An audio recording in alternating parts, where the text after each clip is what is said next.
காட்டுக்கு வேட்டையாட சென்றோம் இல்லையா? சென்றெடுத்து வேட்டையாடி விட்டோம். பிறகு பசியோ களைப்பாக இருந்தது. நான் ஒருவரும் காவலும் ஒருவரும் சென்றார். நான் சென்றெடுத்து ஒரு மாமரம் இருந்தது.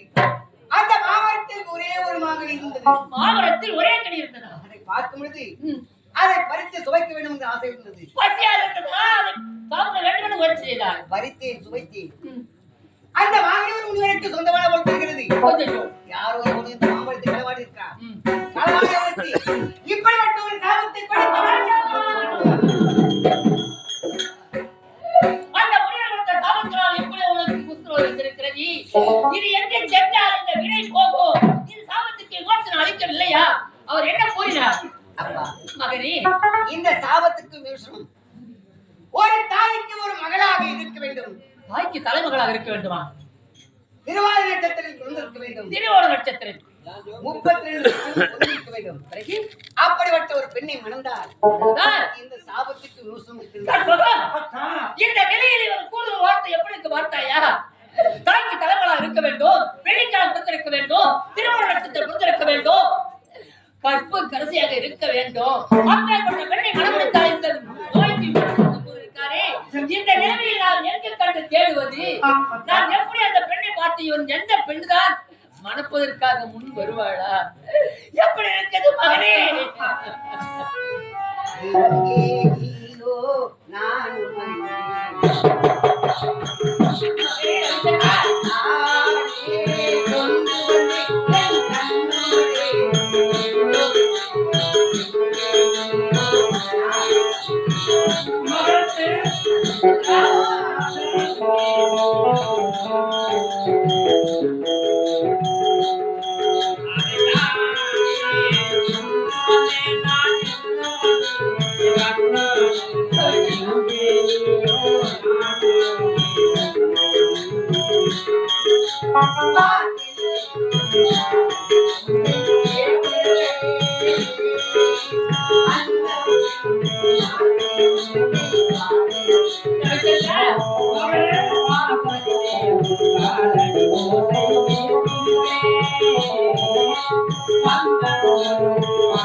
இந்த நிலையை பார்ப்பதற்கு எப்படிதான் இந்த முகத்தை பார்ப்பேன்?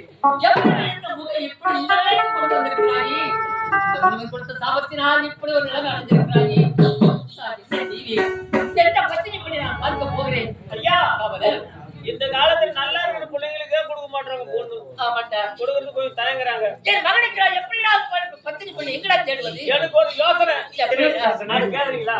சொல்லுடா. எப்படி தெரியுமா? எப்படி? அனைத்து நாட்டு மன்னர்களுக்கும் அனைத்து நாட்டு இளவரசர்களுக்கும் இளவரசிக்கும் லிகித அனுப்ப வேண்டும். எப்படி? கடிதம் போட வேண்டும். எப்படி என்றால் இந்த சோழ நாட்டை ஆண்டு வரக்கூடிய ரவிச்சந்திரனுக்கு இப்படி குஷ்டம் பிடித்திருக்கிறது. அப்பேற்பட்ட மகனுக்கு யார் பெண் கொடுக்க முன் வருகிறார்களோ அவருக்கு 50 லட்சம் பொன் பொருளும் இந்த நாட்டில் பேர் பாதியும் பங்கிட்டு தருகிறேன் என்று சுய நினைவோடு எழுதி கொடுக்கிறேன் என்று நீ தண்டோர போட்டாக்கா கண்டிப்பா நீ உண்மைதான். சோழ நாடு அழிந்தாலும் பரவாயில்லை. இந்த சோழ நாட்டில் பெண் பாதியாகவும் 50 லட்சம் பொண்ணு பணத்தை கொடுக்க வேண்டும். அதற்கு யார் பெண் கொடுக்க முன் வருகிறாரோ அவளுக்கு கொடுத்தா எப்படி என் மகனுக்கு பெண் தருவார்களோ? கண்டிப்பா கண்டிப்பாக தானே. அப்படி என்ன 56 நிமிஷத்துக்கும் நான் ஒரு பரிசாற்ற வேண்டும். பணத்துக்கு ஆசைப்பட்டு எது பேர் இருக்கிறாங்க. ஆமா, அதனால கண்டிப்பா தருவாங்க. அவரிலே எனக்கு நம்பிக்கை இருக்குது. சரி போகட்டும். நீ சீக்கிரமா சென்று அத்தனை நாட்டு இளவரசருக்கும் அந்தோட போட்டு விட்டு வா. மகனே வா, புறப்படு போகலாம்.